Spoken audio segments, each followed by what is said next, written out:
for some time. And how's the sound? Can you hear me now? Okay. And so one of the new things is that I'm testing out this headset for sound, and the other one is I'm actually going to deliver my message from my laptop this morning because my printer ran out of ink. And I thought maybe this would be a nice way that I could see the letters big. So bear with me, please. So the title of today's message is Owl Vision and What Makes You Feel Alive. And this kind of brings us back to Reverend Bruce's Easter Sunday sermon, which I thought was rather provocative in all the good ways, in which he framed the story of Easter as an invitation to come back to life. Sound good enough? A quote from Reverend Bruce: to come back to life from the myriad ways that we distract ourselves, deceive ourselves, numb ourselves, forget ourselves, flee from ourselves and each other, end quote. Does this sound familiar, like a familiar experience to any of you? It sure is for me, and so it felt like worthy to dredge up a little bit more. So rather than trading in or trading up for a different, better, or afterlife, coming back to life is, again quoting from Reverend Bruce, a remembering of the fragmented, confused, and frightened pieces of our souls and our communities, end quote. Coming back to life is a homecoming. It's a homecoming to the here and now on Mother Earth, where we get to meet ourselves right where we are and come alive directly within the circumstances and conditions of this very beautiful and messy life in this very beautiful and chaotic world. We come home to our one and only precious life, as Mary Oliver put it. I think that within this message of coming back to life is also a seemingly opposing redemptive message that we are already alive and whole and home. In Buddhism, this sense of wholeness is called our basic goodness, or our Buddha nature. And it is neither earned nor paid for. There is no missing piece that needs to be searched for all lifelong. It is simply, but not so easily, a matter of turning toward and choosing it, which itself involves some faculty to recognize when we've become fragmented. My body feels relief and comfort at this news. I'm curious how it lands in yours. But if our life is so precious, why do we escape in the first place? Reverend Bruce cleverly adapted the popular country lyric saying, "We are looking for life in all the wrong places." This is something we humans are prone to, aren't we? We are exposed to increasingly endless distractions and things vying for our attention. I was just thinking the other day how it seems to me there's a podcast for every person on the planet. How could one possibly consume all this information? Not to say anything of all the social media and the very real things in our world that are deserving of our time and our attention. And also, I think it's true that turning away from life or severing parts of ourselves and turning away from the suffering that is in the world is often a natural coping response to experiences of overwhelm or trauma, illness, loss, and all manner of suffering, large and small. I like to turn to Father Greg Boyle, the Jesuit priest who has decades of experience in gang intervention, for wisdom these days. And he says the imprints of trauma keep us from inhabiting the present moment. The Greek origin of the word trauma is wound.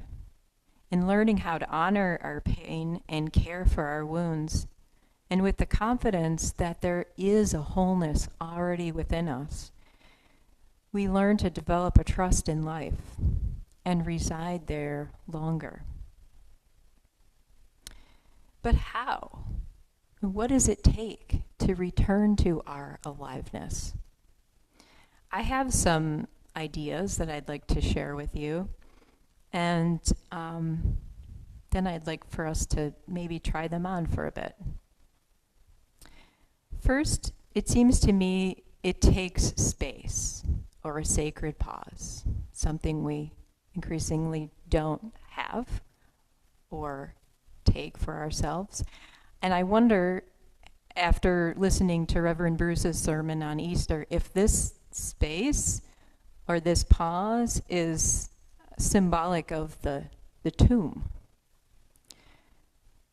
Whether we sit down for just a mere moment, take a quiet walk in nature, or intentionally sit and meditate or contemplate, having a bit of silence and space to pause and reflect seems an important first step. Sometimes this pause is actually brought upon us through some difficulty. We don't always choose to pause. It might be a major life change, an illness, or hitting our rock bottom in some way. Next, and this is where I want to bring in the owl vision, it takes what I'm calling owl vision to come back to life. The ability to pay attention and train our eyes to shift from either not seeing at all or seeing something we've created in our mind, or shifting from a myopic focus on something to a more wide-angle view that includes more of the room, more of the world, more of our experience, more even than we might be comfortable with. But the whole that is in our bodies, in our community, and in our global landscape. 13th century Zen master Dogen wrote in his text called Uji, which translates from Japanese into English to being time, being-time. He wrote, "We perceive a moment as one thing. That is our focus. Yet this individual moment never loses the aspect of including everything, all things. Owl vision." As I was writing this, I actually noticed a sticky note near my desk that I don't often see every day, so this was kind of cool. And it says, "Sight is a function of the eyes, but vision is a function of the heart." Attributed to Miles Monroe. Sight is a function of the eyes, but vision a function of the heart. Indeed, having owl vision takes not only our sight, our ability to see what is there, but a bit of courage and curiosity as well. With curiosity, we can notice our stories, we can notice our wounds, and we can notice the wounds of the world. Coming back to Father Greg Boyle, he says, our intention is to eventually create a safe space where we can let the door of our heart open even just a little bit, so that these things can come in for a visit. Not necessarily to stay, but at least to visit. With courage, perhaps we can learn to turn toward our complexity, to see the panoramic paradoxes of life, and to look like an owl in the dark corners, swiveling our head along the periphery, noticing parts that maybe we don't want or don't like. And I think it also takes a determination to come back to life. We need an intention to do so. Not only the awareness that we've left, but an intention to return, a commitment, a determination. And this isn't something that we only need to do once in our lifetime or maybe once a year on Easter, but perhaps multiple times a day. In Zen Buddhism, there's a practice of returning to one's commitment to vow on each full moon cycle. And I really like this because I tend to notice the full moon. So when it's a full moon, it's time to begin again.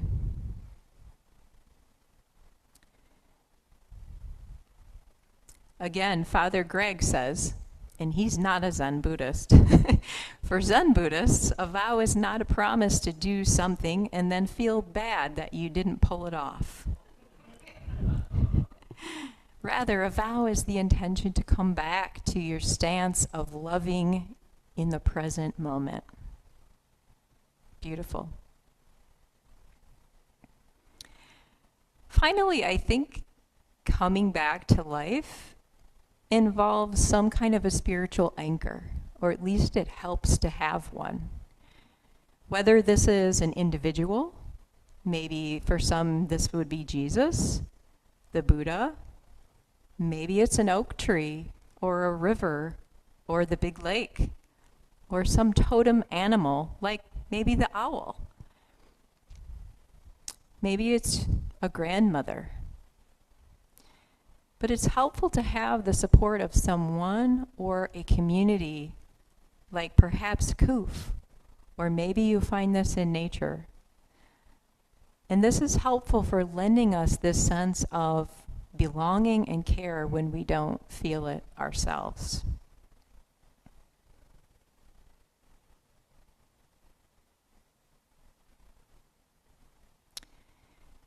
Mary Oliver wrote in the poem, "When I Am Among the Trees." When I am among the trees, especially the willows and the honey locust, equally the beech, the oaks, and the pines, they give such a hint of gladness. I would almost say they save me, and daily. I am so distant from the hope of myself, in which I have goodness and discernment, and never hurry through the world, but walk slowly and bow often. Around me the trees stir in their leaves and call out, "Stay a while." The light flows from their branches, and they call again. "It's simple," they say. And you too have come into the world to do this, to go easy, to be filled with light, and to shine.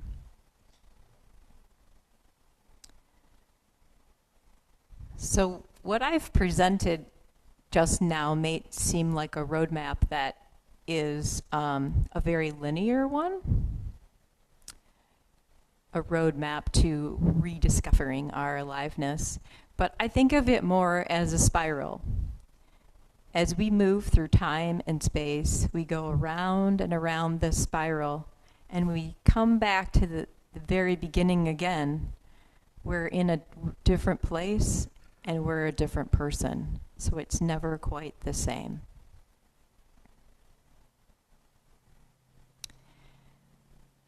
In her 2023 book titled "What Makes You Come Alive? A Spiritual Walk with Howard Thurman," Loretta Coleman Brown says that Thurman presented a roadmap for ordinary mystics.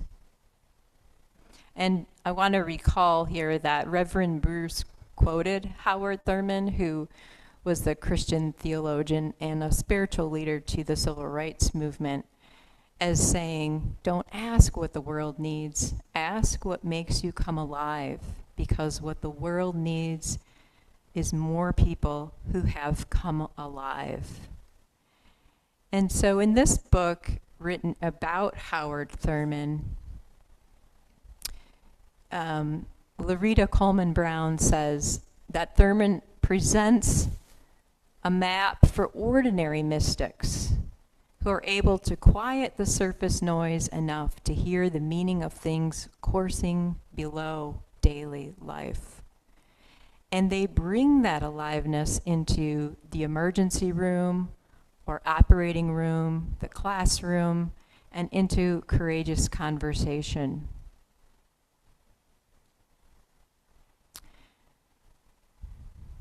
So I think that it's natural that when we come back to life, that we also have a sense to serve others and to serve our community. So I would like to practice this with you a little bit for a few moments here. If you are willing,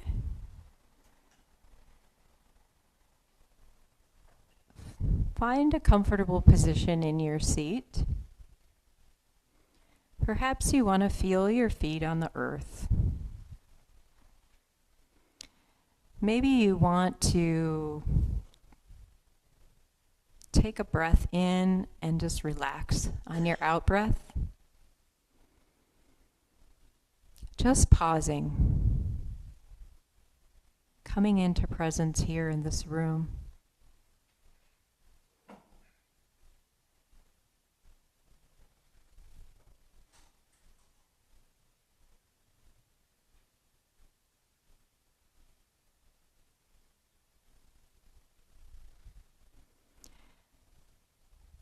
Next, maybe if you have your eyes closed, you can leave them closed and use your vision in your mind's eye. If your eyes are open, take note. Either way, what do you see? What do you notice?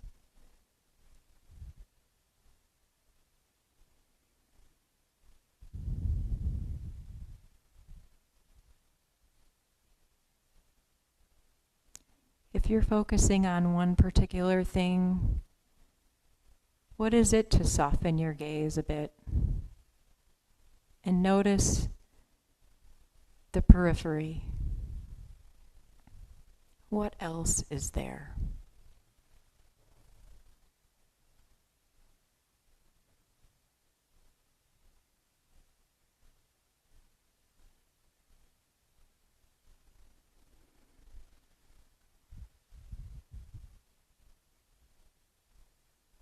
Invite some curiosity into the room.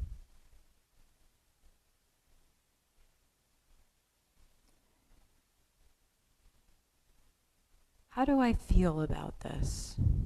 Is there any resistance, ease, numbness, boredom?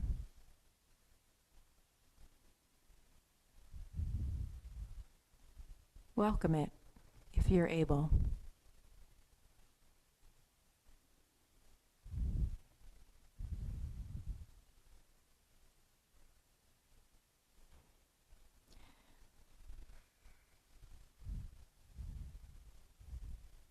Now consider what makes you alive. When in your life have you felt an undeniable aliveness?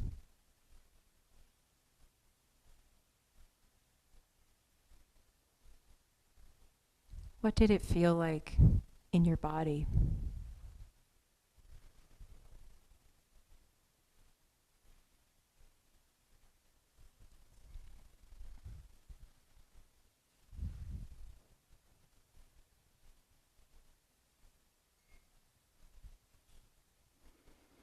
if you were to have an intention to return to this aliveness again, not to force aliveness, but to invite aliveness, what would that intention look like?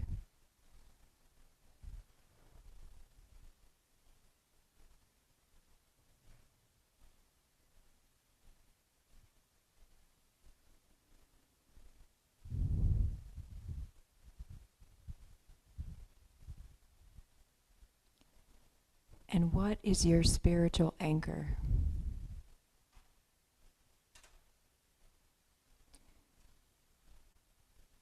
What or who embodies this sense of aliveness for you?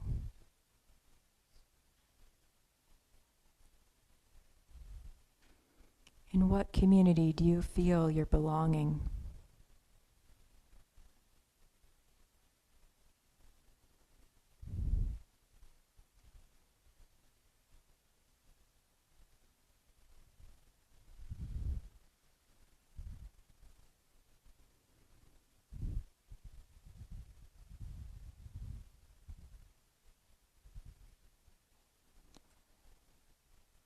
As we conclude this exercise, I invite you to again go back to the sense of sight, noticing what you see,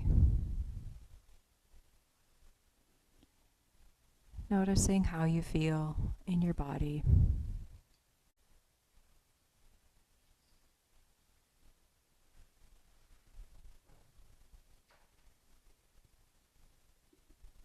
Coming back to presence.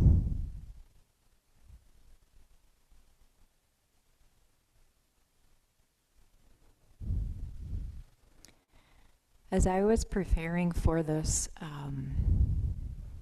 message, this song kept going through my head, and I was like, what is that song? And for anyone here who has lived in the Keweenaw for a while, it was May Erlewine and Seth Bernard, a song that they wrote a long time ago that is called What Makes You Alive. And it was just kind of on loop in my mind, so I want to read to you the refrain. What makes you alive? It's not what you take, it's all that you give. I lift your name up on high. What makes you live?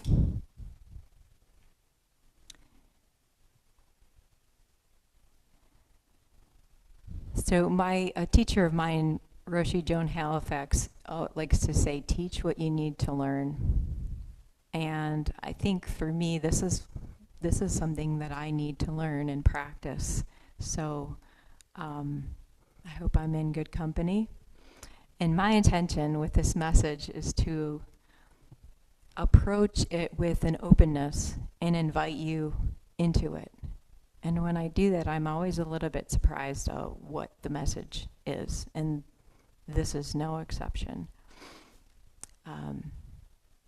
So I hope that there's some benefit for you in this, and that you are able to get in touch with your aliveness.